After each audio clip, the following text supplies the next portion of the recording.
78% of lottery winners are broke within 3 years, while old money families stay wealthy for centuries. The difference isn't luck or intelligence. It's a completely different operating system for handling money. I'm revealing the old money mindset that creates generational wealth.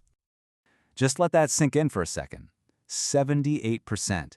I mean, think about that. That's more than 3 out of every 4 people who get this incredible, life-changing chance, a ticket to escape the rat race for good, and they end up right back where they started. Or even worse. So what you're looking at here are 2 totally different worlds, right? On one side, you've got this sudden explosion of cash. It's like a firework, super bright for a second, and then poof, it's gone. But on the other side, that's generational wealth. It's not a firework, it's a slow-burning fire that lasts for centuries. And the real difference, the secret sauce, it's the system. One group has an operating system for wealth, and the other one, well, they just don't. Welcome to Retire Rich. I'm your host, and today we're diving deep into strategies that can transform your financial future. If you're serious about building wealth, you're in the right place. All right, so here's our game plan for today. We're going to tackle this in 4 key stages. First up, we need to understand the problem, so we're dissecting the lottery winner's curse. We're going to see why things go so wrong. Then, we'll get into the secrets of old money with the frugality paradox, and trust me, it's not what you think. After that, we're shifting gears to building wealth with the slow lane to rich. And finally, the most important part, we're going to install your new operating system. This is where we turn all this knowledge into action. So let's get right into it. Part 1. And we have to start by thinking about this problem in a completely different way. See, winning the lottery isn't a blessing for most people. It's more like a virus. It attacks a financial operating system that's already weak. Imagine trying to pour a river into a teacup. The system just can't handle it. It shatters, and the results? Absolutely catastrophic. And this quote from The Psychology of Money just nails it, doesn't it? Our relationship with money, it's programmed into us from a young age. It's all based on our personal experiences. So if your whole life has been about just getting by, your financial software is written for that reality. When a massive pile of cash suddenly appears, the system just glitches. It has no code for wealth preservation or risk management. So what does it do? It defaults to the only program it knows: spend it, and spend it now. And this system crash, it's not just one thing, it's a series of mental bugs that corrupt the whole system. First, you get lifestyle hyperinflation. Boom. All of a sudden, you're not just buying a bigger house, you're buying a mansion with a helicopter pad. Then comes emotional decision-making. You're operating from a place of fear and greed, making terrible choices. You've also got the spender mindset, where you see money as something to get rid of, to consume, rather than something to own and grow. All of this happens in a zero-discipline environment because, hey, who needs a budget when you're a millionaire, right? And finally, the deadliest bug of all, the black hole of entitlement. Suddenly, everyone from your third cousin to your childhood neighbor thinks they deserve a piece of the pie. So here's the bottom line for this whole section. The lottery winner's fatal mistake is confusing a one-time event with a sustainable system. The money was basically dead on arrival because there was no framework to protect it. It's like those get-rich-quick schemes you always hear about. They're a flash in the pan. Without a real durable system in place, failure isn't just possible, it's practically guaranteed. Okay, so we've seen how the broken system works. Now, let's install the first piece of the new one, the old money operating system. And this is where we're going to flip everything you think you know about wealth completely on its head. Because most of us believe being rich means spending like crazy. But the truth?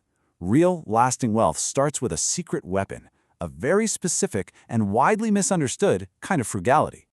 Just look at this. This right here completely demolishes the myth of what a millionaire looks like.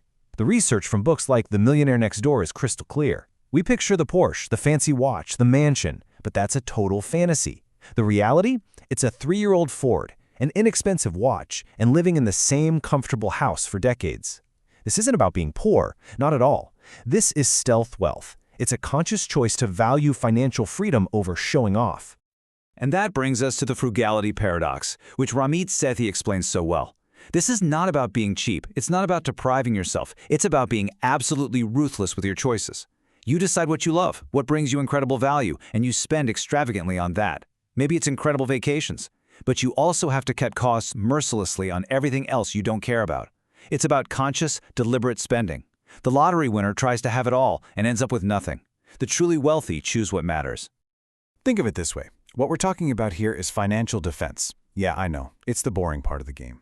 It's budgeting, saving, watching your expenses. It's not as flashy as playing offense and trying to score big with investments. But let me tell you, championships are won with defense. It's the foundation. Without it, your entire financial structure will crumble. It is the single biggest difference between people who keep their wealth and those who lose it. All right, defense is set. Now it's time to talk offense. And here's the thing. Wall Street, the talking heads on TV, the whole financial industry, they're selling you a story.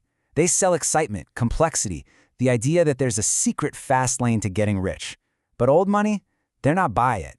They know the real secret is that the true path to wealth is actually slow. It's disciplined. And honestly, it's kind of boring. And that boredom is a superpower. You know, there's a reason the legendary investor Peter Lynch called professional investing an oxymoron. The entire industry is built on an illusion.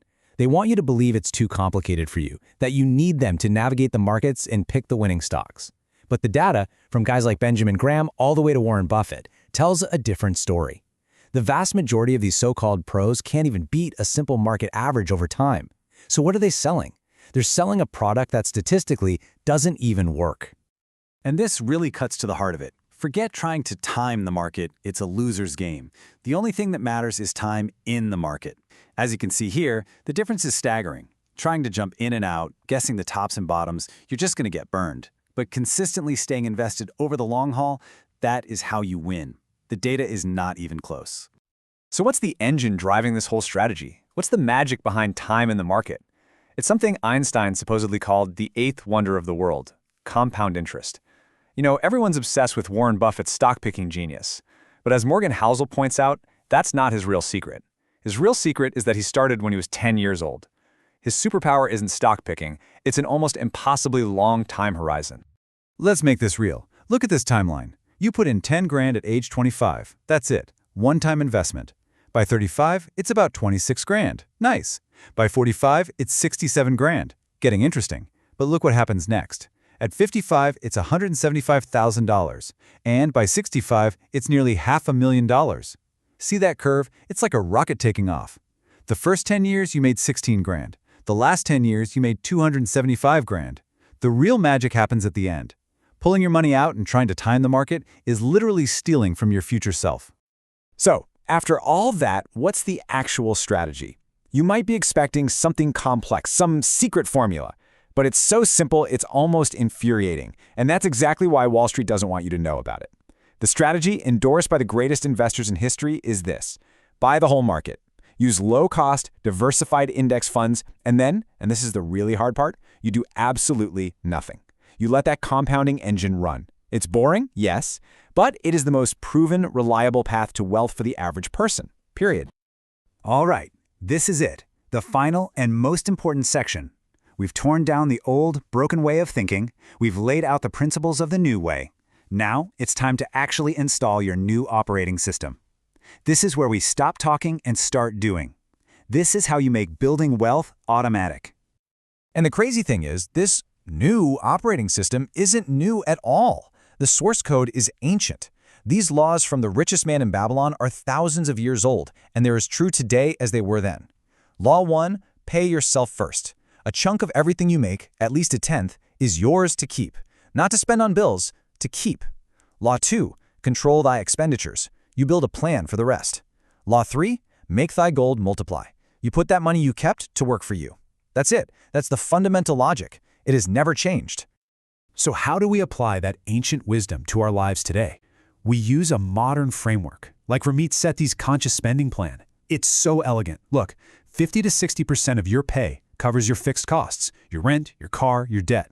Then a non-negotiable 10% goes straight to your investments. That's you paying yourself first. Another 5 to 10% goes to savings goals, like a vacation or a down payment. And the best part? The rest of it, that 20 to 35%, is your guilt-free spending money. Spend it on whatever you want without an ounce of guilt, because you know your system is working. And here is the final, ultimate upgrade. The master key to making this entire system foolproof. You have to remove the single weakest link in the entire chain, which is you. It's your emotions, your bad habits, your lack of discipline. And how do you do that? Automation. Automation is liberation. You set it up so your investments get funded the second you get paid, before you can even see the money. You automate your bill payments. You take human error and emotion completely out of the equation. That isn't just a goal. It's a machine that guarantees you will make progress. So we've built this incredible machine to build wealth. But before we finish, I have to ask a really important question, inspired by the book Die with Zero. Why? Why are we building this wealth? Because the money itself isn't the point. It's just a tool. A rich life is so much more than a big bank account. This system we've just installed is designed to buy you freedom. The real challenge is, what are you going to do with it? What experiences are you putting off for someday that you should be living right now? That's a wrap on today's episode. If this helped you see money differently, smash that like button. Subscribe to Retire Rich for more wealth-building strategies, and drop a comment telling me what topic you want next. Remember, your financial freedom starts with the choices you make today. I'll see you in the next one.